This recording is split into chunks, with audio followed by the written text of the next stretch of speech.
প্রয়োজন মিটাই দেন কে? আল্লাহ।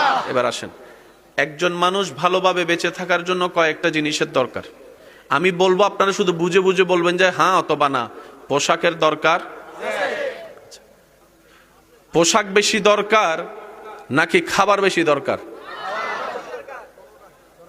পোশাক বেশি দরকার না খাবার বেশি দরকার? পোশাক এক সপ্তাহ একটা পরে কাটাই দিতে পারবেন, কিন্তু এক খাবারে তো এক সপ্তাহ, তাহলে পোশাকের তুলনায় বেশি দরকার। আচ্ছা, খাবার বেশি দরকার না পানি? মাশাআল্লাহ।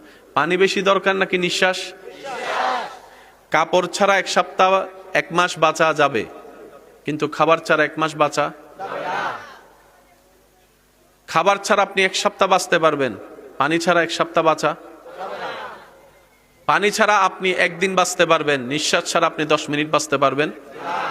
এবার বলেন, সারা পৃথিবীতে এখন রাজত্ব করতেছে গরু ছাগল না মানুষ? অহংকার করে কারা? হিংসা করে কারা? প্যাঁচ লাগায় কারা? দুশ্মনী করে কারা? অশান্তি করে কারা? মারামারি করে কারা? এলাকায় জামিলা লাগায় কারা? পরিবারের অশান্তির দায়ী কারা? এই মানুষ কখন করে? যদি বেঁচে থাকে। বেঁচে থাকার জন্য কি দরকার? তো দুনিয়ার একটা নিয়ম কি, যেটার চাহিদা বেড়ে যায়? করোনাকালীন সময়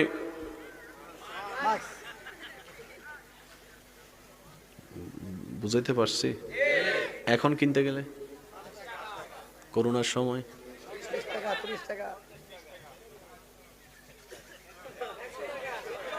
এখন এখন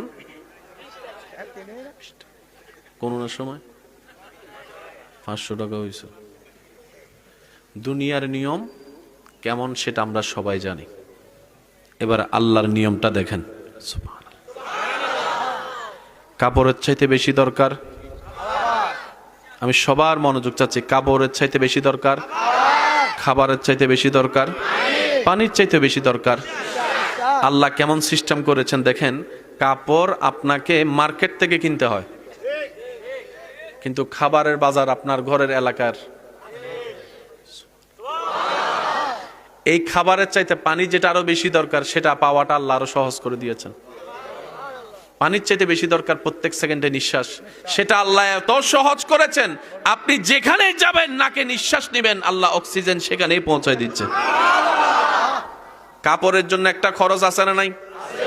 খাবারের জন্য, পানির জন্য, নিঃশ্বাসের জন্য, নিঃশ্বাসের জন্য, নিঃশ্বাসের জন্য